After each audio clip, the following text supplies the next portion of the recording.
안녕하십니까. 저는 충북연구원에 근무하는 원광입니다. 현재 저는 농식품부의 농촌중심지 활성화 사업의 중앙계획지원단 충북권역장을 맡고 있습니다. 오늘 여러분과 같이 좀 알아볼 내용들은 농식품부에서 추진하고 있는 일반농산어촌 지역개발 사업이 어떤 것이고 또 이러한 정책 사업을 통해서 지역에서는 어떻게 지역화시킬 것이냐 하는 그런 고민을 같이 한번 풀어보고자 이 자리에 섰습니다. 오늘 강의안의 제목은 상향식 지역개발 사업의 이해 및 정책 동향이 되겠습니다. 우리는 흔히 미래는 준비하는 자의 몫이다 이렇게 표현을 합니다. 그만큼 앞으로 닥쳐올 미래에 대해서 우리가 예측 가능한 것도 있고 또 예측 불가능한 그 부분도 많이라고 봅니다. 그 중에서 두 가지 정도 말씀드릴 수가 있겠는데요. 하나는 인구가 절대적으로 빠져나간다는 것이죠. 국가에서도 인구가 감소하는 국가로 2030년부터 전환될 것이다 이렇게 공식적으로 발표한 바도 있습니다. 또 하나는 우리가 4차 산업혁명 기술의 발달 속도가 상당히 빠른데요. 이러한 부분이 농촌에 어떻게 확산시킬 것이냐, 어떻게 착근시킬 거냐에 따라서 그 지역의 주민들이나 그 지역의 발전과 계획을 같이 할 수 있다는 부분이 되겠습니다. 지금 보시는 표는 인구가 증가하는 지역과 인구가 감소하는 지역의 경우의 수를 가지고 그래프화 시킨 건데요. 인구가 늘어나는 지역들은 지속 발전 가능한 지역이다 이렇게 표현을 하기도 합니다. 그렇지만 인구가 줄어드는 지역은 쇠퇴하는 지역이다, 희망이 없는 지역이다 이렇게 표현을 하고 있습니다. 우리 농촌은 도시에 비해서 인구가 절대적으로 감소하는 그런 추세를 벌써부터 보이고 있고요. 특히 이러한 요인에 영향을 미치는 것이 저출산 문제라든가 또 고령화 문제와 같이 결합됨으로써 더 영향력을 크게 나타내고 있습니다. 특히 인구 과소한 마을은 20호 미만이라고 표현을 합니다. 근데 이러한 20호 미만의 인구와 과소 마을들이 절대적으로 증가하고 있다는 것이죠. 한 3년 전에 강원도 인제에서는 행정리에 사람이 한 명도 살지 않는 그런 무장의 마을이 발생되기도 했습니다. 미래에 닥쳐올 메가트렌드 양상은 사회, 산업, 경제, 환경, 정치, 행정 부분으로 나눌 수 있는데요. 특히 우리의 영향을 미치는 부분은 이런 사회적인 요인이라고 할 수 있겠습니다. 인구 구조가 변화한다는 것이죠. 인구가 감소하고 저출산, 고령화 문제가 심각한 또 다인종 사회로 전환되게 되기도 합니다. 특히 농촌의 성격은 갖고 있지 않을 수 있겠습니다만은 청주시 인구가 85만 정도가 좀 못 미칩니다. 그런데 청주시의 1인 가구 인구가 30만이 넘은 지 벌써 오래전 일이 됐습니다. 그만큼 이러한 소가구화의 문제도 우리 인구 구조 변화에 미치는 영향이다 이렇게 말씀드릴 수 있겠고요. 또 하나가 이제 환경적인 요인이 되겠습니다. 이러한 기후 변화의 문제는 결국은 농촌 주민들의 홀로 사는 독거노인들의 냉방이나 난방의 문제, 집안의 어떤 단열의 문제, 이런 문제, 또 겨울에 에너지 수급의 문제, 에너지 가격이 비싸기 때문에 그 에너지를 사용량을 지불해야 되는 어떤 그런 경제적인 어려움, 이런 부분도 많이 나타나고 있는 것이고요. 또 하나는 이제 이 기후변화 문제가 우리나라가 벌써 아열대성 기후로 변환했다. 이렇게도 이제 표현을 하고 있는데요. 언제부턴가 이제 장마전선이 없어졌고요.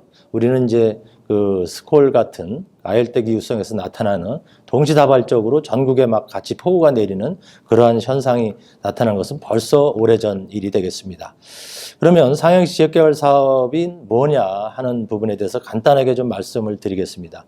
첫 번째, 정부에서는 과거에는 이제 하향식, 위로부터 밑으로 그냥 내려주는 그런 개발 방식에서 이제는 주민들의 수요를 어떻게 정책화시킬 거냐, 어떻게 지역의 발전 동력으로 이끌 것이냐 하는 상향식 사업으로 이렇게 전환이 됐습니다. 바로 이제 문제 해결을 위한 새로운 개발 방식으로의 전환이다. 이렇게 표현을 할 수 있겠습니다. 이것은 과거에는 지역을 모르는 사람들의 계획의 주체가 된 게 아니라 지금은 이제 지역 주민들이 계획의 주체가 됐다는 뜻이 되겠습니다. 두 번째는 부분별 개발 방식에서 종합적 개발 방식으로의 전환입니다. 예전에는 단위 사업별 사업 추진 방식에서 이제는 패키지형 종합 개발 방식으로 전환되어 나가고 있다는 것이죠. 지금의 어떤 그 그림을 보시면 지역의 상황에 대한 이해, 그리고 마을 주민, 마을 조직, 또 행정, 외부 협력자, 저 같은 전문가들이 되겠죠. 이런 사람들이 만나서 지역에 대한 역량이 어느 정도 되고 과연 공동체가 기능을 하고 있는지, 공동체의 기능이 하고 있지 않다면 어떻게 활성화시킬 건지, 이런 이제 고민들을 많이 하게 되는 것이죠. 이걸 통해서 그러면 이 우리 마을은 어떻게 앞으로 발전시켜 나가야 될 것이냐, 이런 이제 고민을 할 수 있다는 것입니다. 그렇게 되면 정부에서 하는 상향시 사업은 그 공모사업 방식으로 추진을 합니다. 그래서 지역 관심 있는 주민들끼리 제안서를 만들고 제안서를 제출해서 마을별 경쟁을 해서 거기서 우수한 사례를 선정하는 이런 방식을 쓰고 있다는 것이죠. 그래서 제안서 작성 단계를 잠깐 살펴보면 첫 번째 단계는 마을의 주민자치조직을 결성해야 된다는 것입니다. 과거에는 추진위원장이나 지역 리더 한두 명의 시상을 통해서 마을을 발전시키는 사례들이 종종 있어 왔습니다. 그렇지만 언제까지 우리가 몇 사람의 어떤 시상을 담보로 해서 그 마을을 발전시킬 수가 없습니다. 그렇기 때문에 지역 주민들이 주민자치조직을 결성해서 우리 지역을 발전시키겠다는 그러한 동기부여, 어떤 결성, 결합 이런 것이 이제 중요하다는 것이고요. 그러면 이제 이렇게 결성이 되면 두 번째 단계에서는 누구보다도 잘하는 마을의 문제점과 종합적인 잠재력을 파악을 해야 되는 것이죠. 과거의 어떤 하향식 그 개발 방식에서는 지역을 잘 모르는 전문가들이 들어와서 자기들의 어떤 기준에 의해서 사업을 발굴하고 또 그 결정이 되고 또 사업이 추진되다 보니까 지역 주민들의 수요하고는 전혀 괴리된 그런 사업들이 많이 추진된 사례들이 있었습니다. 그럼 세 번째 단계에서는 다양한 사업을 발굴하더라도 남녀노소, 청장년층과 노령층이 서로의 입장, 견해, 또 생각하는 여러 가지 상황, 또 수요들이 틀릴 수가 있습니다. 그렇기 때문에 이런 것을 단계별로 어떤 사업부터 먼저 추진할 것이냐, 이런 공감대를 형성하는 단계가 상당히 중요하다, 이렇게 볼 수가 있겠습니다. 그 다음 단계에서는 지역 주민들만 가지고 할 수 있는 일이 아니지 않습니까? 보고서를 쓰고 또 거기에 그 지역에 대한 수요를 분석하고 이러한 전문가들의 영역이 또 있습니다. 그렇기 때문에 그 조력자들이 참여할 수 있는 그런 그 단계가 필요한데 이것을 우리가 파트너를 선택하는 단계다, 이렇게 말씀을 드릴 수 있겠습니다. 그리고 이제 5단계에서는 상황 지역개발 사업, 그러니까 공모사업, 지역 주민들이 스스로 하는 이런 공모사업 단계에서 전체적인 시나리오를 어떻게 할 것이냐, 어떤 사업을 먼저 하고 어떤 사업은 2단계, 3단계로 갈 것이냐, 그리고 이번 공모에서 사업이 끝난 후에 다음 단계로는 어떻게 전환될 것이냐, 이런 것을 그 논의하는, 또 그래서 시나리오를 구성하는 단계가 되겠습니다. 그리고 나서 이제 마지막 단계가 그러면 최종적으로 정부의 지침에 맞게, 가이드라인에 맞게 계획 보고서를 작성하는 그런 단계가 되겠습니다. 그래서 지금 그림을 보시면 지금 말씀해 드렸던 내용들인데요. 그 지역에서 현황 과제는 마을별로 다 차이가 있을 겁니다. 어떤 마을은 선행 사례를 많이 경험한 마을들은 조금 더 질적 개선을 하는 그런 과제에 치중할 것이고, 전혀 경험이 없는 마을은 작은 소액 과제로부터 출발을 해서 주민들이 같이 화합하는, 또 공동체를 유지하는 이런 것이 먼저 시급한 그런 지역도 있을 거라는 것이죠. 그렇기 때문에 이러한 부분을 서로 우리 마을은 어느 단계에 속할까, 이런 고민들을 같이 해야 된다는 것이 되겠습니다.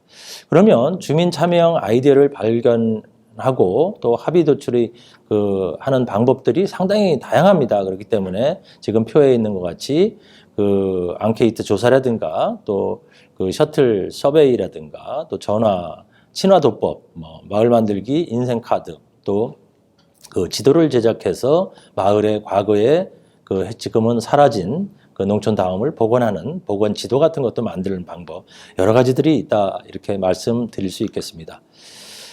그럼 계획 수립 과정에서 좀 유의할 사항이 있습니다. 첫 번째, 사업에 대한 정확한 인식과 올바른 이해가 필요합니다.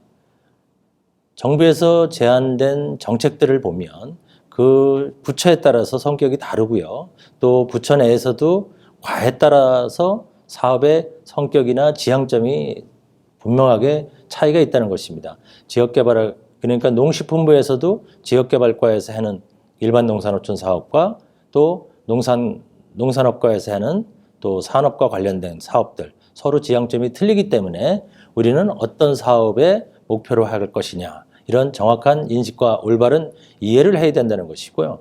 두 번째는 계획 수립 시 주민의 참여, 또 참여한 파트너십 간의 관계를 어떻게 잘 유지할 것이냐.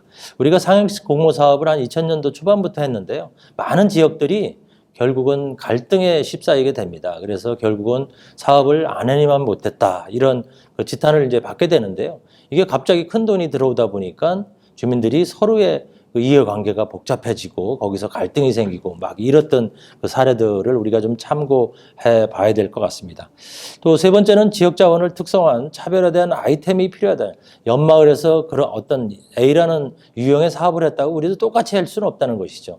거기는 그 사업을 해야 되는 당위성이나 또 주민들이 갖고 있는 어떤 방향, 뭐 이런 것이 우리 마을하고는 틀리기 때문에 우리는 우리에 맞는 차별화된 그런 아이디어를 발굴하고 이것을 그 정책화시키는 그런 노력들을 해야 된다는 것입니다.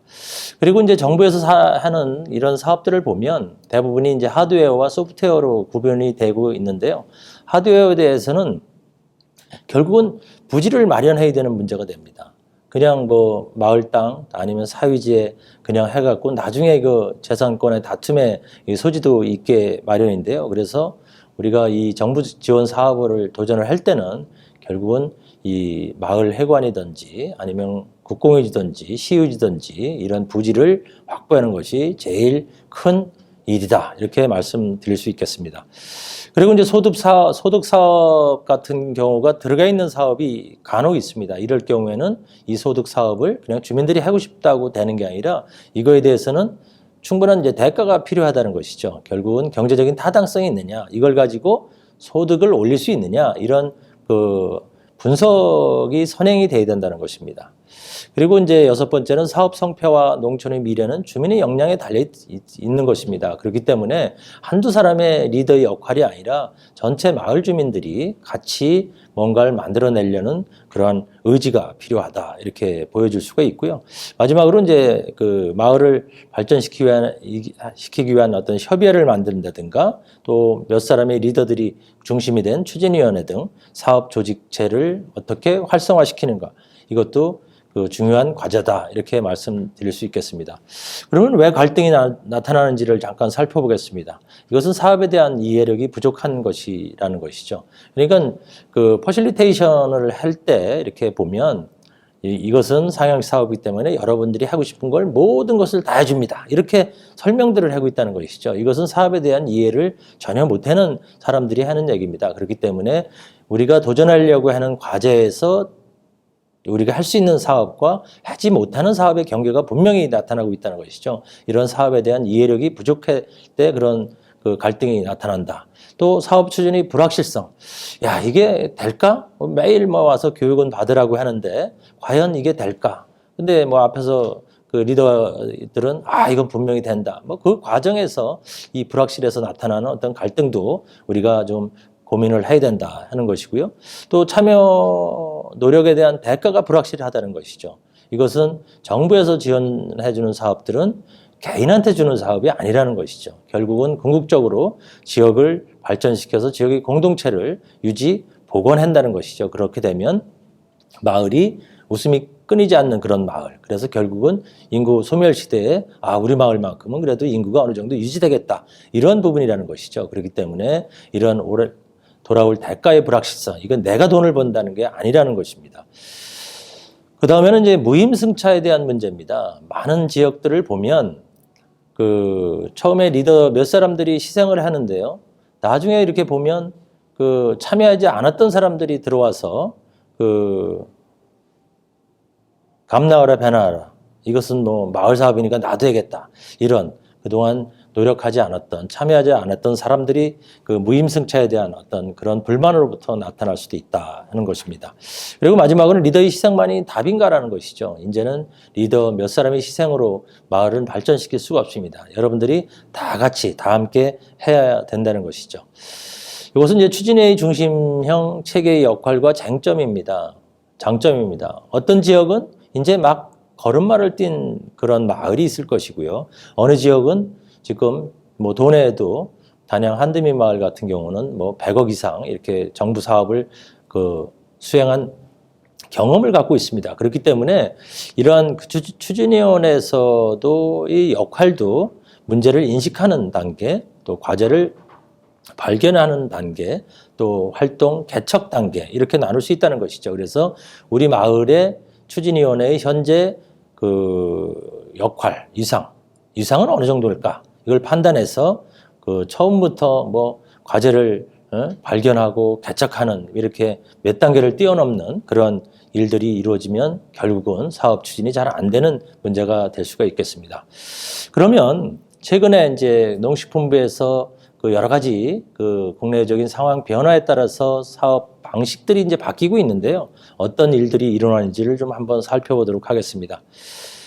지금 정부에서 문재인 정부가 들어오면서 지방 분권, 또 재정 분권, 그래서 과거에 8대2 정도의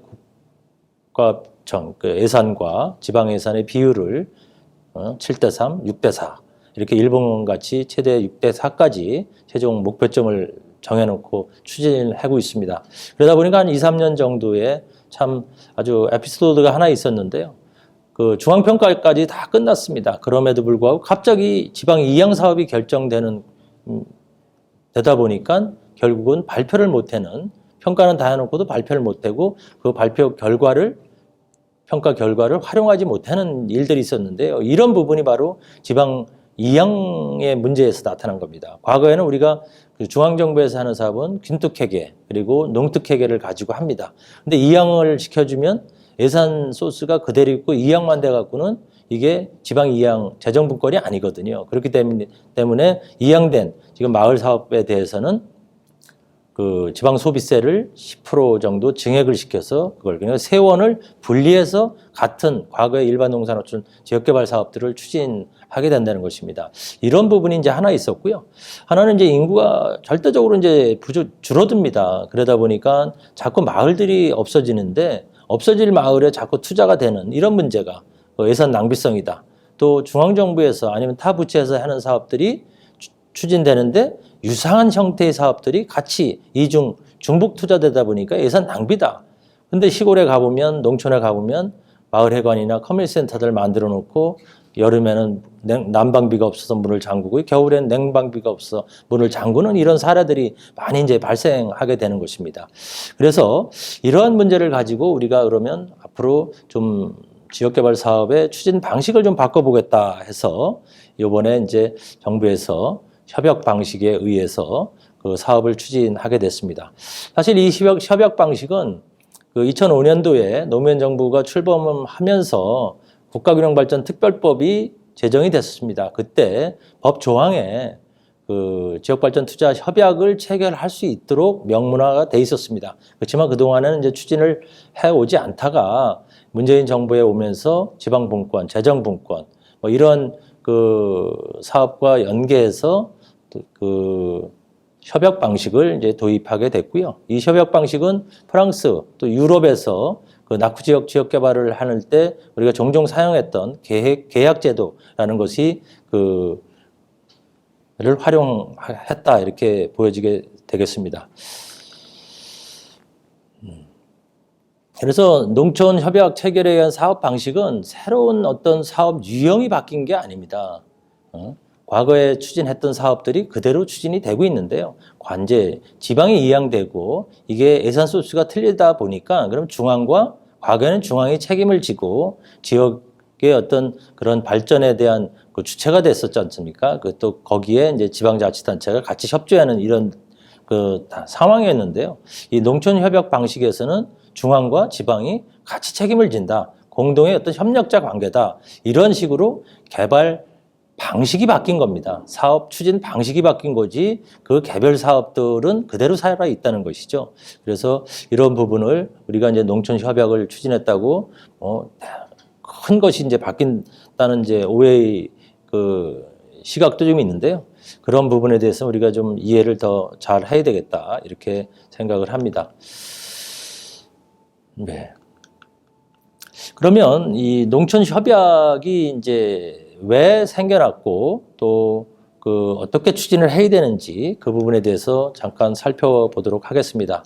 방금 이제 말씀드렸던 것 같이 과거에는 농식품부의 지역개발과에서 일반 농산어촌 지역개발 사업을 매년 9천억씩 직접 집행을 했었습니다. 근데 이제 이 지방이 이양이 되면서 9천억 중에 4,300억 정도 마을 예산들을 지방으로 내려보냈고 그 내려간 사업들은 지방 소비세에서 10%를 가지고 이제 추진하는 방식 이렇게 이제 바뀌었다는 것이죠. 그래서 이런 부분에서 서로의 이제 역할에 대한 모색들 중앙은 그러면 앞으로 과거에 같이 그 방식을 그대로 갈 거냐 또 지방은 지방 나름대로 어떤 과거에 추진하는 방식에 따라 가게 되면 상당히 이제 사업의 추진이나 성과를 이제 답보하기 이제 어려운 이제 측면들이 있었습니다. 그래서 이러한 부분에 대해서 좀 새롭게 사업 추진 방식을 좀 바꿔보자 해서 이제 이런 농촌 협약이 만들어졌다는 말씀을 드리겠습니다. 그래서 이 사업을 추진할 때 우리가 이제 협약하니까 상당히 이제 어렵게들 이제 바라보고 계십니다. 그렇지만 협약이라는 것은 우리가 추진을 할 때 농촌의 지금 현실을 직시를 해야 된다는 것이죠. 농촌이 앞으로 어떻게 바뀔 것이냐, 우리가 살고 있는 옥천군이 어떻게 바뀔 것이냐, 이런 이제 고민을 해야 되는 것입니다. 그러면 인구가 이제 줄어드는 문제가 있죠. 또 하나가 이제 과소마을들이 생겨서 자꾸 없어지는, 또 옥천은 또 현실적으로 수질보전 1대책, 2대책 지역이 있어서 한 80% 정도가 개발이 또 불가능합니다. 그럼에도 불구하고 가능한 토지의 20%는 또 축사나 또 태양광이나 아니면 개별 공장의 입지로 인해서 주민들, 거기에 살고 있는 농촌 주민들의 생명권까지도 위협되는 그런 또 상황이 나타나는 것이죠. 또 하나는 이제 그러면 인구가 줄어드는 상태에서 지금과 같이 계속 확산형 토지 이용을 전 토지를 우리가 다 이용해야 되겠다는 그런 확산형 토지 이용 방식을 채택할 것이냐, 이런 고민들을 이제 많이 하게 되는 것입니다. 그래서 우리 농촌협약에서는 3종 세트라고 하는데요. 지금 이제 그림에서 보시는 바와 같이 농촌 공간 전략 계획을 수립하도록 돼 있습니다. 그래서 앞으로 20년간, 그러니까 2040년까지 옥천군의 인구가 어떻게 변화할 것인가를 분석하게 됩니다. 그리고 이 인구 분석 결과를 통해서 앞으로의 옥천군의 토지 이용은 어떻게 관리해 나갈 것이다.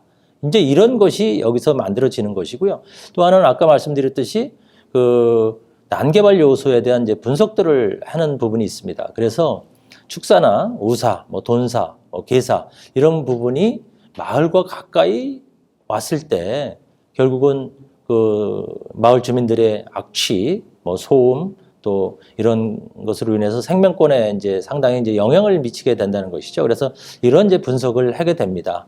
그래서 농촌공간 전략계획에서는 20년간의 옥천군의 공간 발전 계획에 대한 현황 분석과 앞으로의 미래 방향을 설정하는 이런 계획들이 되겠습니다. 그리고 나서 그러면 이제 2종이 되겠죠. 농촌 생활권 활성화 계획은 옥천군이라는 공간을 우리가 전통적으로 국토부에서 추진하는 도시 기본 계획에서는 3개 권역 아니면 4개 권역으로 이렇게 구별을 합니다. 국토부에서는 수계나 산맥 또 행정 단위로 해서 인위적으로 생활권을 이제 재단을 했는데요. 우리 농식품부에서 하는 사업들은 그게 아니라는 것이죠. 왜? 농촌 제일 상위에 있는 농촌 중심지 활성화 사업이 군청 소재지 읍의 거점 기능을 강화하는 것입니다. 그래서 거기에 시설을 집중해 투자를 하고 배후 지역 주민들이 행정 서비스 전달 체계를 만들어주는 것이 이 사업의 핵심적인 목적입니다. 그렇기 때문에 우리는 마을에서 인근 작은 거점이나 면을 통하지 않고도 바로 차상위 거점인 군청 소재지에서 그런 행정 서비스를 이용할 수 있다는 것이죠. 그렇기 때문에 국토부에서 하는 생활권 획정 방식하고는 우리는 약간 차이가 있다. 그래서 제가 알기로는 지금 옥천은 단일 생활권으로 지금 준비를 하고 있는 걸로 이해를 하고 있습니다. 근데 이럴 경우에 우리가 청산이나 청성 주민들이 거기서 자체적으로 뭐 우리가 저위, 중위, 고위 생활 서비스는 를 이게 세 가지로 나눌 수 있는데요. 청산, 청성이 면소재지, 기초생활 거점을 할 수 있는 지역이기 때문에 중위 정도 서비스를 받습니다. 그러면 그 차상위 서비스인 고위 서비스를 받기 위해서는 옥천군청에 있는 옥천읍의 어떤 접근성을 어떻게 개선시켜 줄 것이냐. 이런 교통수단의 문제, 접근성의 문제, 이런 부분을 이제 고민을 해야 된다는 것이죠. 그런 부분들이 바로 이제 농촌생활권 활성화 계획에 반영이 된다는 것입니다. 이 농촌생활권 활성화 계획은 이걸 통해서 협약을 맺는 이게 아주 중요한 보고서가 되겠습니다. 그래서 이 보고서를 잘 만드는 노력들이 돼야 된다는 것이죠. 그래서 농촌협약의 기본 개념도입니다. 농촌공간 전략계획에서 예를 들어서 사람 살기 좋은 따뜻한 농촌, 옥천을 만들겠다는 기본 방향을 설정해 놓고 정책 과제는 정주 여건을 개선하고 또 농촌 경제의 활력, 이게 사람들이 먹고 사는 문제가 중요하지 않습니까? 이제 이런 활력 제고, 그리고 결국은 이러한 정부에서 하는 사업들, 상향식 공모 사업들을 보면 궁극적인 목적이 있습니다. 결국은 공동체의 유지입니다. 공동체가 유지되고 복원되면 그 지역의 인구가 더 이상 줄어들지 않고 사람들이 살만한 곳이라는 것이죠. 그러면 귀농 귀촌자들이 더 들어오고, 그래서 궁극적으로는 인구 감소 시대에 옥천군의 일부 마을들은 인구가 늘어날 것이다 하는, 이게 궁극적인 목적이거든요. 그렇기 때문에 세 번째 정책 과제는 지역 공동체의 활성화다, 이렇게 볼 수가 있겠고요. 세부 추진 계획에서는 뭐 생활권을 조성한다든가 또 주거 공간을 조성하고 또 뭐 그 산업 쪽에서는 또 청년 농업이라든가 농촌 관광 자원을 활용하는 어떤 이런 계획들, 또 지역 공동체에서는 사회적 경제 조직을 육성하고 지역의 주민들의 동아리나 이런 그 공동체 활동을 그 지원하고 발굴하는 뭐 이런 사업들이 되겠습니다. 그리고 이제 우리가 이제 성과 관리를 하게 됩니다. 그래서 우리가 성과 관리를 할 때 성과 목표를 제시를 하게 됩니다. 그래서 예를 들어서 이 농촌협약의 3종 세트로 해서 선정이 되면 국비가 한 300억 정도, 그리고 우리가 이게 농식품부는 7대3 그 매칭 비율을 갖고 있습니다. 그렇기 때문에 그 지방비를 하면 450억 정도까지 이제 될 수가 있을 텐데요. 그러면 이제 이런 부분에 대해서 예산이 투자되면 건물이나 실체들이 나타나죠. 그래서 그걸 인풋이라고 하는데 투입, 산출.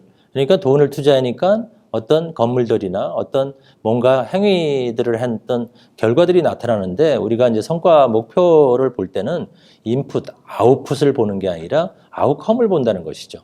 이 사업을 하기 전에 그 주민들 조사를 해보니까 그 지역에 대한 만족도, 또 여기는 우리는 뭐 진짜 먹고 살기 힘들다, 또 동아리 활동을 하기가 어렵다, 뭐 이런 이제 주민 수요 조사들이 나왔을 겁니다. 그래서 이런 부분에 대해서 그러면 우리는 이 사업을 통해서 주민들의 삶의 만족도도 높이고 또 동아리 수도 더 늘려주고 뭐 여러 가지 그런 지표들을 만들어서 바로 이런 아웃컴, 결국은 프로테이지로 표현이 될 수 있는 이 아웃컴들을 가지고 우리가 성과 관리를 해야 된다는 것이죠. 그리고 인정제도 같은 경우는 뭐냐면 기존에 이제 그 이양된 사업들과 같이 매칭해서 들어갈 수 있다는 것이죠. 그래서 그런 부분이 여기에 이제 같이 엮여서 그 패키지 사업으로 그 돼야 된다, 이렇게 말씀드리겠습니다. 그러면 이제 3종 세트 중에 첫 번째가 이제 농촌 공간 전략 계획입니다. 그래서 농촌 공간 전략 계획은 아까 이제 말씀드렸듯이 인구가 줄어들기 때문에 인구가 줄어들고 인구의 예측을 해야 됩니다. 그리고 인구 예측을 통해서 옥천의 우리 토지 이용을 어떻게 할 것이냐, 장래의 토지 이용을 예측하게 되는 것이죠. 그리고 이제 마을의 그 소멸성을 이제 분석을 해야 됩니다. 우리가 그 어떤 마을들은 소멸될 예측이 가능한 마을도 있을 것이고요. 어떤 마을들은 현재 인구를 유지할 거다. 어떤 마을들은 접근성이 높고 새로운 어떤 기관망들이 옆으로 지나가다 보니까 인구가 늘어날 것이다, 이렇게 예측이 가능하다는 것이죠.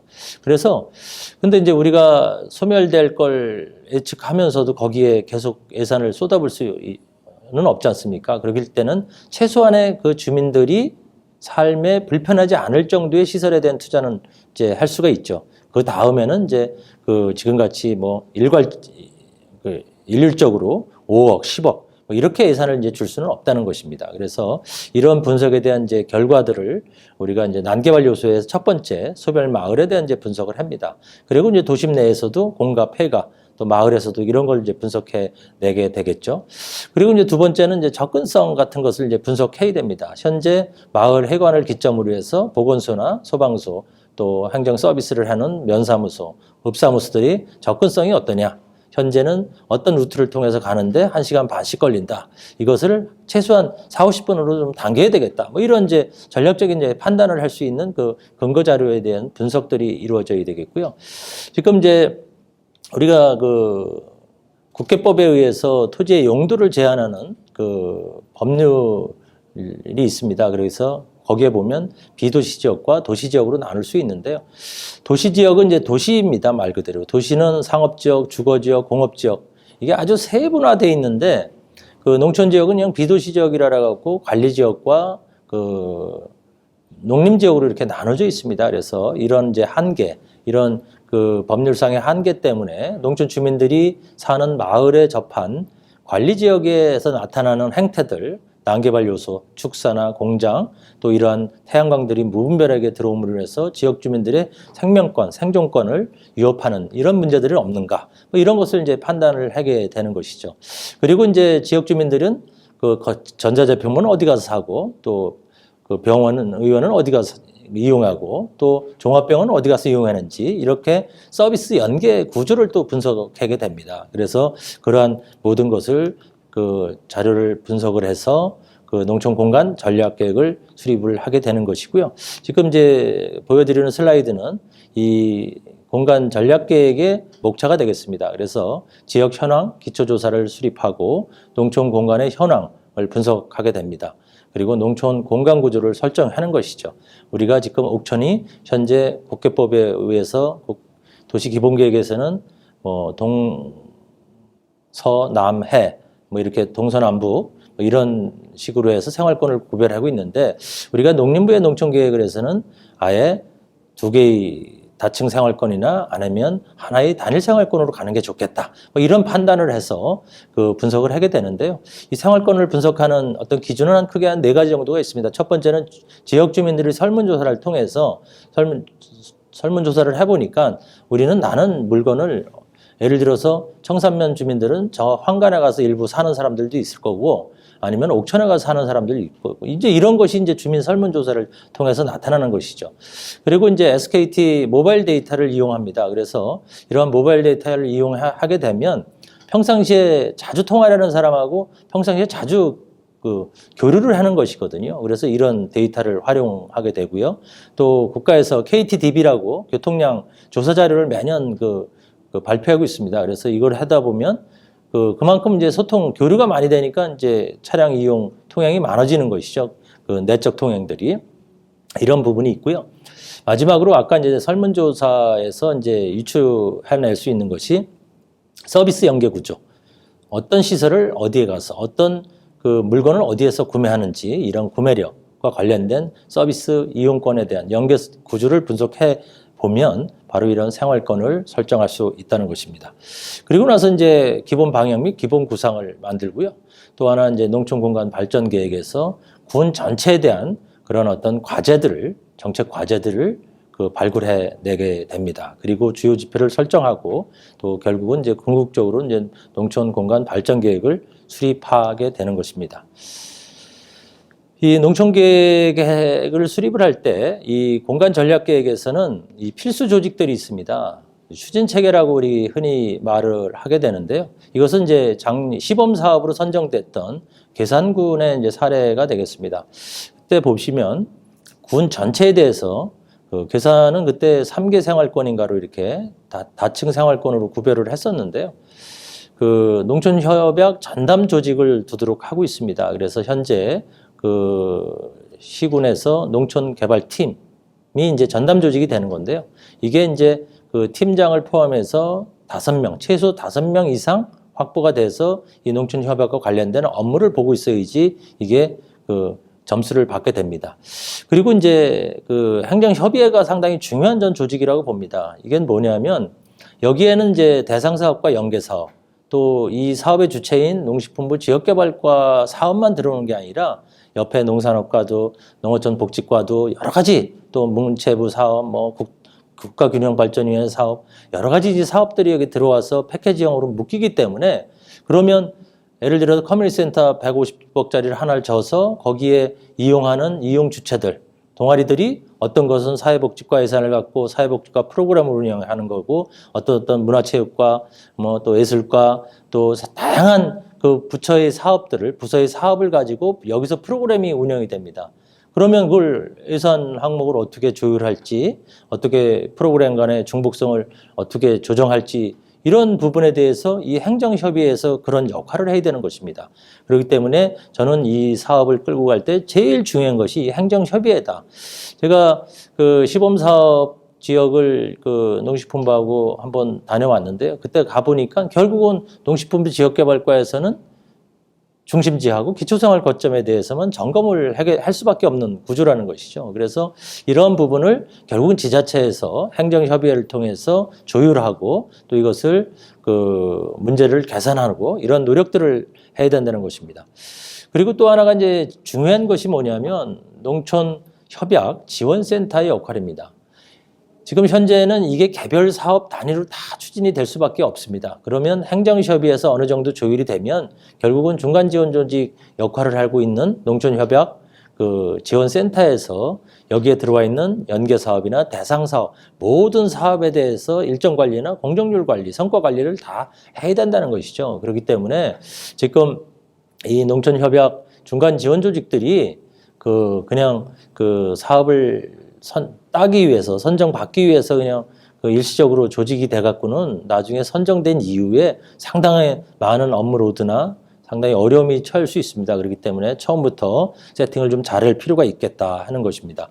그리고 이제 그 다음에 이제 의사결정 구조가 있는데요. 농촌협약위원회입니다. 그래서 위원회에는 행정 또 그 여기에 또 참여하는 조력을 받아야 되는 전문가 그룹들, 다양한 이해 당사자들이 여기 들어와서 최종적인 의사 결정을 하는 조직이다. 그래서 저는 필수 조직을 한 4가지, 지금 말씀드렸던 전담 조직, 행정협의회, 그 지원센터, 그리고 협약위원회. 이것은 필수 조직으로서 제대로 작동이 되느냐에 따라서 바로 이 농촌협약이 잘 성과를 굴러가고 성과를 낼 것이다. 이렇게 판단을 하고 있습니다. 그래서 지금 보이시는 슬라이드는 중앙과 광역, 지자체, 또 계획 수립자 입장에서의 서로의 역할 분담에 대한 내용을 다시 한번 보여드린 표가 되겠습니다. 그러면 농촌생활권 활성화 계획에 대해서 좀 살펴보겠습니다.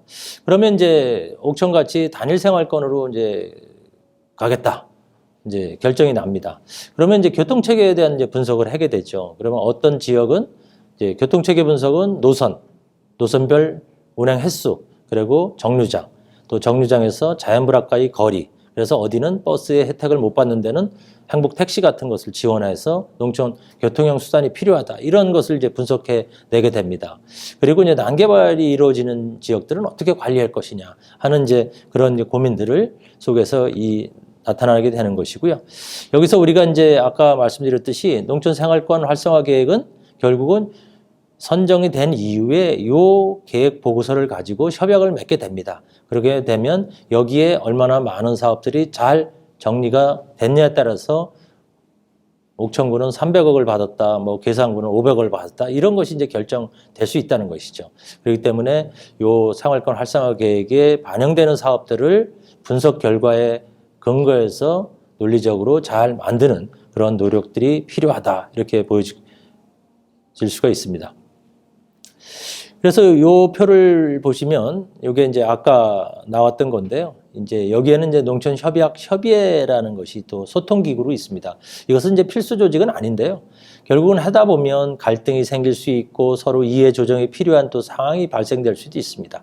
그럴 때 이런 농촌협약협의회를 통해서 그 유연하게 또 갈등을 최소화시키면서 또 이런 걸 해결할 수 있는 소통 조직으로서 하나의 조직도 또 추가적으로 만들 수도 있다, 이렇게 보여지겠습니다.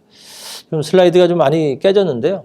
활성화 계획의 그 수립의 기본 원칙들은 필요성에 대해서는 뭐 지금 말씀드렸습니다. 이 공간 전략 계획을 수립했을 때 농촌의 공간이 어떻게 효율적으로 운영을 할 것이냐 하는 문제입니다. 그 후에 농촌 주민들이 이용하기 편리한 또 고령화 노인들이 편리하게 그 생활할 수 있는 그런 그 상황을 만들어 주기 위한 것이 필요성이다 이렇게 말씀드릴 수 있겠고요. 두 번째는 이제 정책 부합성입니다. 과연 우리가 하려고 하는 사업들이 이런 그 농식품부의 농촌협약의 3종 세트와 적극적으로 부합하느냐 이런 판단이 있는 것이고요. 또 하나는 실현 가능성이 있느냐 이런 부분이 되겠습니다. 그냥 뭐 그 뜬구름 잡는 이런 사업이 아니라 현재 정부 부처에서 하는 다양한 유형의 공모 사업들을 그래서 여기에 이제 반영시킬 수 있도록 한 겁니다. 그리고 이제 투자의 성과성, 또 지역 자원의 활용의 극대화성 이런 것이 이 사업 선정의 기준이 되겠다 이렇게 보여집니다. 또 농촌협약 대상 사업을 기획을 할 때 우리가 이제 대상 사업과 연계 사업으로 구별이 됩니다. 그래서 대상 사업은 이 사업을 통해서 직접적으로 사업비가 이제 지원이 되는 사업들을 얘기를 하는 거고요.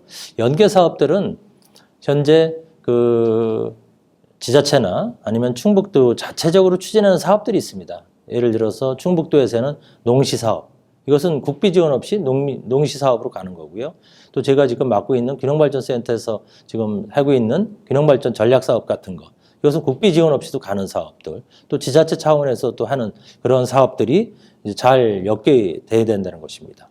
그래서 활성화 계획의 수립 절차 같은 걸 보시면 여기에 이제 예비계획에서 의견 청취할 때 뭐 공청회라든가 주민들의 설명회 또 지방의회 의견을 청취하고 진짜 이것은 이 사업을 생활권 계획을 가지고 협약을 맺는 것이기 때문에 지역 주민들의 이해 당사자들의 충분한 논의 구조를 거쳐서 오도록 하라. 그래야지 나중에 선정된 이후에 왜 이런 사업들을 우리한 허락도 없이 우리한테 알리지도 않고 했냐 이런 갈등들을 줄일 수 있다는 것입니다.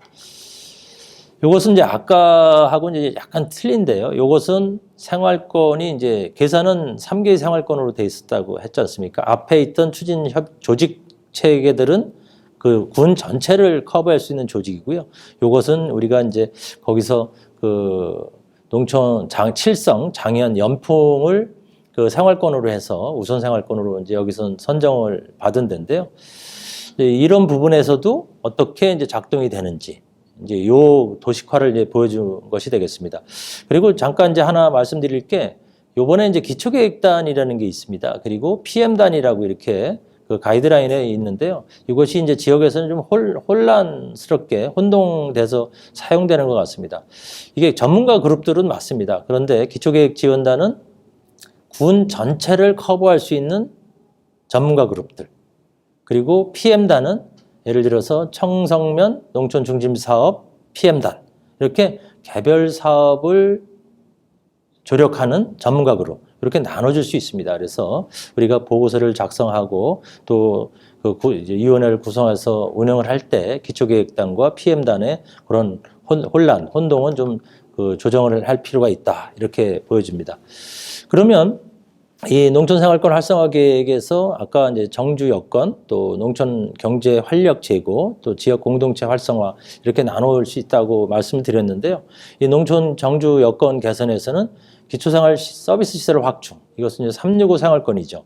예를 들어 365의 3은 30분 거리를 커버할 수 있는 커버리지를 갖고 있는 시설입니다. 우리가 옥천읍에서 종합병원, 충남대 같은 종합병원을 해달라고 해줄 수가 없지 않습니까? 이게 수요에 기반하는 것이기 때문에 그런 것은 60분 생활권에 들어가는 거고요. 30분은 이제 병의원 정도, 보건소 이런 정도가 되겠죠. 그리고 이제 5에 대한 것은 지역 주민들의 그 독거노인들의 어떤 그 심정지가 일어난다든가 그러면 바로 이 손목 시계 같은 걸 채워줘서 그 보건소나 소방서로 바로 연결하는 골든 타임을 내 사건을 해결할 수 있는 이런 그 유형들이 사업들이 여기에 이제 엮이게 됩니다. 그리고 이제 뭐 그 빈집 정비라든가 또 농촌다움 정비, 그 보건 뭐 이런 사업들이 있을 수가 있겠고요. 경제 활력 제고에서는 농촌 융복합 산업. 옛날에는 이게 6차 산업이라고 했는데 이제 농촌 융복합 산업으로 이제 바뀌었는데 이런 사업들. 그러니까 어떤 그 경제 활동을 할 수 있는 또 기반이 되는 이런 사업들이 있습니다. 그리고 이제 지역 공동체 활성화 사업들. 이것은 사회적 경제 조직을 육성한다든가 뭐 여러 가지 그런 뭐 균형기천을 활성화시킨다. 뭐 이런 류의 사업들이 이제 엮일 수가 있겠고요. 요 표는 계산군에서 최종적으로 그 연풍, 장현, 그 칠성 생활권에서 칠성이 이제 중심지 사업 1생활권이 됐고요. 나머지는 이제 그 기초생활 거점으로 해서 선정이 됐는데요. 그때 이제 최종적으로 사업이 결정됐던 내용들입니다. 그래서 보시면 농촌 중심지 활성화, 또 기초생활 거점 사업, 또 농촌형 교통 모델, 또 마을 만들기 사업, 뭐 농촌 재생 뉴딜이라든가 농촌 취약 지역 개선 사업, 뭐 이런 사업들이 여기에 묶여서 그 한 400억 전후로 해서 여기는 사업비를 이제 받은 것으로 판단이 됩니다. 그리고 나서 이제 이러한 살기 좋은 365 생활 공감 거점 칠성 생활권이라는 큰 슬로건 하에 사업들이 어떻게 연계를 가지고 공간적으로 중심지와 1계층과 2계층, 3계층이 어떻게 엮여 있는지 이것을 이제 도식화해서 보여준 그 표가 되겠습니다.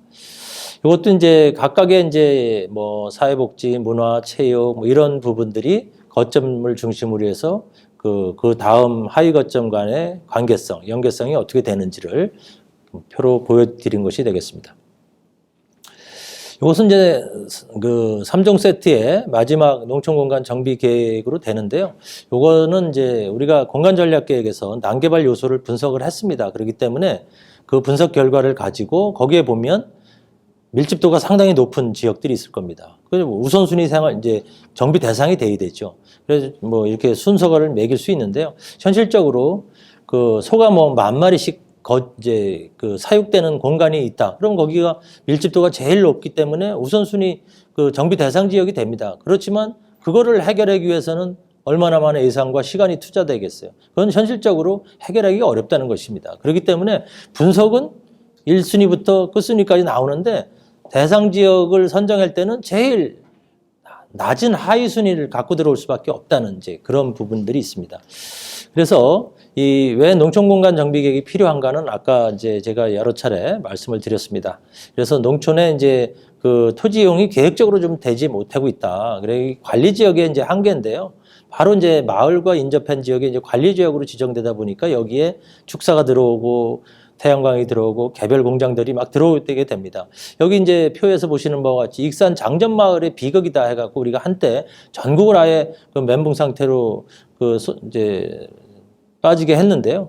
마을 주민 99명 중 22명이 암이 발생해서 14명이 죽었습니다. 이게 뭐 마을에서 여기뿐만 아니라 밑에 있는 정읍 장애마을, 정해마을이라든가 남원의 내기마을, 청도의 풍각마을 이런 게 그러니까 거기에 바로 직선거리 500m 그 상류 지역에 퇴비 사료 공장이 들어온 거예요. 관리 지역에는 들어갈 수 있는 거죠, 이게. 그러다 보니까 거기서 지하수 관리가 안 돼가고 그 물이 그냥 그 자가 상수도를 통해서 그냥 주민들이 다 암이 발생하는. 그래서 요번에 이 그 농촌협약에서 농촌 공간 정비 계획에서 분석을 하는 게 필수 사업이 됐고요. 또 그로 인해서 농촌 공간 정비 그 대상 지역을 선정하는 게 됐습니다. 그래서 이것은 이제 분석 결과까지는 해서 제출을 합니다. 그렇지만 이것은 이제 별도의 옵션으로 가지고 이게 이제 경쟁을 해서 선정이 되는데요. 우리 지역에서는 이제 계산하고 영동이 농촌공간 정비계획으로 지정이 됐습니다. 그래서 140억 정도 규모로 그러니까 농촌협약에서 생활권에서 한 400억과는 별개로 또 추가적으로 140억 정도를 확보하게 되는 것이 되겠습니다. 예, 그래서 이런 사례 지역을 보면 이건 이제 제천 사례인데요. 제천은 이제 올해 이제 선정된 지역입니다. 이렇게 제천은 2개의 생활권으로 분류를 했습니다. 그래서 여기를 보시면 이게 좌측표는 그림은 난개발 요소들입니다. 여기에 이제 축사, 태양광, 뭐 여러 가지 공장들, 개별 공장들이 있고요. 오른쪽 표는 그 분석 결과에다가 토지용 계획, 지도를 이제 얹힌 겁니다. 그렇게 되면 주거 지역에 진짜 이게 난개발 요소들이 들어갔는지 이것을 우리가 이제 분석해 낼 수 있는 것이고요. 우리가 이제 이 분석을 할 때 과거에는 행정구역 단위로 축사가 몇 개 들어갔다 이런 것만 이제 봤는데요. 요번에는 필수 그 분석 그 옵션이 뭐냐면 국토를 격자형으로 쪼개서 봐야 된다 하는 것입니다. 그래서 국가지리정보원이라는 데서 그 정보 포탈 자료를 제공합니다. 그래서 앞으로 이제 국토부에서는 우리나라 국토를 행정구역 법정, 행정, 자연불학 단위로 구별을 하지 않고요. 이게 공간 구조를 분석을 할 때는 격자형 분석을 하게 됩니다.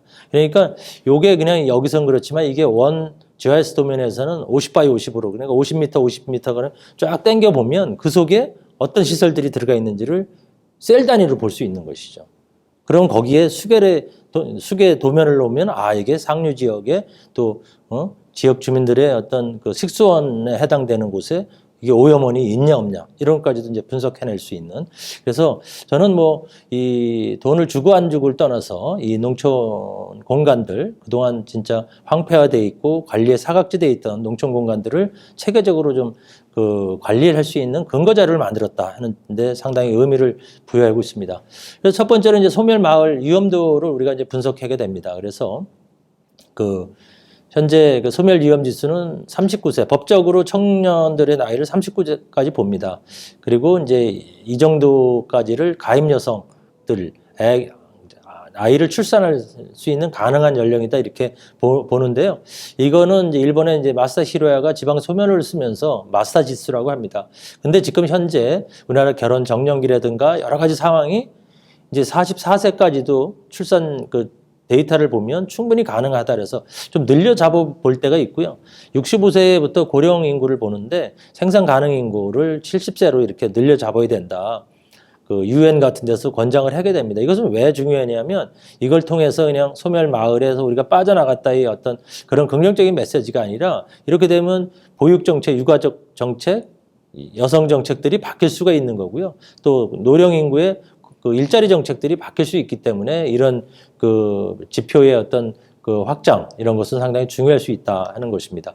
두 번째는 토지 이용 압축도 분석입니다. 그래서 이것도 이제 격자형 단위로 아까 말씀드렸듯이 격자입니다. 이게 격자식으로 이렇게 이걸 이제 당겨 보면 이게 50 바이 50 밀도가 여기 이제 허연 데는 이제 완전히 산이죠. 이런 데는 아무것도 없는 이런 것으로 이렇게 이제 분석을 해낼 수 있는 것이고요.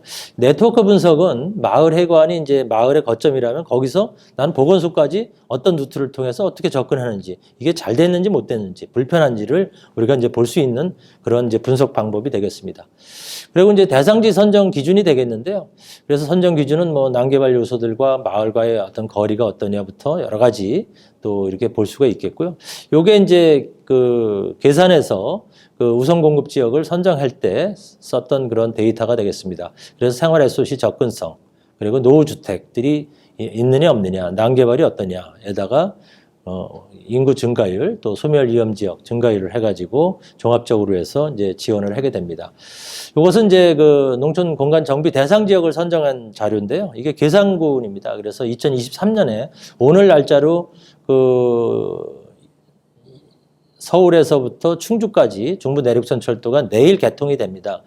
그리고 그게 2023년에 문경까지 개통이 되는데요. 바로 그 가운데 부분이 그 연풍에 역이 하나 들어옵니다. 근데 역 앞에 신풍리라는 그 여러분 가보신 분도 있을 텐데요. 거기에 한지 박물관도 있고 예전부터 한지를 생산하던 그런 마을입니다. 지금도 아주 맑은 용출수가 그냥 콜콜콜 나올 정도 2개의 용출수도 있는데요. 여기에 바로 그 역사에서 50m 떨어진 곳에 소가 1,100마리가 있었습니다. 그래서 이거를 저 윗단에 보시면 그 블럭형으로 만들어 놓은 데다가 계곡에다가 ICT 축산 산업단지를 만들어서 이렇게 이전했던, 그래서 전국에서 5개가 선정이 됐는데요. 그 중에서 제일 먼저 선정이 돼갖고 140억이 그 선정을 받은 게 되겠습니다. 마지막으로 요거 하나 이제 설명을 드리겠는데요. 그러면 밀도가 이제 상당히 높아요. 분석을 했더니 소가 한 10,000마리씩 있어. 근데 마을이 있어요. 이게 마을을 옮기는 게 좋을지 축사를 옮기는 게 좋을지 현실적으로 이게 고민인 거예요. 그러면 소 10,000마리를 옮긴다면 천문학적인 예산이 투자가 될 거고 시간도 많이 소비가 될 거고 그 소가 또 갈 데도 없는 것이죠. 그럴 때는 마을을 옮겨주는 거죠. 그렇게 되고 그 소가 있는 10,000마리가 있는 데는 축산지구로 지정을 하게 되는 것이죠. 또 태양광도 마찬가지입니다. 태양광이 너무 많이 들어가고 이게 뭐 축사, 산사태 이런 위험도 있고 뭐 여러 가지 상황이 발생될 수 있으면 거기는 마을을 이전시키고 에너지 생산지구 이런 식으로 관리하는. 그래서 이번에 우리가 이제 1, 2월에 농식품부에서 이제 발표가 될 것 같은데요. 그래서 이제 관리 지역을 현행 3개 생산, 보전, 계획관리지역 생산 3개를 한 5개로 늘리고 결국은 이제 다른 쪽에 손을 못 대니까 농촌형 용도지구를 많이 이제 만들 것 같습니다. 그래서 이런 축산지구, 마을보호지구, 뭐 역사문화지구, 또 에너지 생산지구 뭐 이런 식으로 이제 좀 계획적으로 관리할 수 있는, 그래서 아예 그 마을 주민들의 생존권에 위협을 받는 지역이 있으면 그 부분은 철저하게 그 차단을 시킨다든가 아니면 이전을 시킨다든가 축사를 이전시킨다든가 여러 가지 방법을 통해서, 또 일부 사례는 전라도 같은 데서는 휴업이나 폐업을 시켜서 그 마을 주민들의 생존권, 생명권을 또 그 확보해 준 사례도 있고요. 괴산 같은 경우는 그러면 이제 그 소들이 1,100마리가 떠난 곳을 어떻게 할 거냐. 그래서 저희가 이제 그 이천에 그 안성이죠. 안성의 팜랜드 같이 체험 휴양 마을로 이렇게 전환을 시켜서 그 조성하겠다 이렇게 하고 발표를 하게 됐었습니다. 예, 오늘 뭐 1시간 정도 되는 시간 동안에 여러분들과 같이 정부에서 추진하는 그 상향 지역 사업, 지역 개발 사업에 대한 이해, 그리고 최근에 이제 여러 가지 환경 변화에 따라서 나타나는 또 사업 추진 방식의 변화, 그 속에서 농촌협약, 또 농촌협약을 구성하고 있는 3종 세트인 농촌공간정비계획, 그 전략계획, 그리고 생활권 활성화계획, 농촌공간정비계획에 대해서 알아봤습니다. 하여간 여러분들께서 그 앞으로 정부 지원 사업에 또 과감히 도전도 하시고 또 여러 우수 사례와 이제 경쟁을 해서 옥천군의 이제 발전을 그 기여하실 텐데요. 오늘 이런 강의 내용이 조금이라도 그 도움이 됐으면 하는 바람을 가지고 이상 마치겠습니다. 고맙습니다.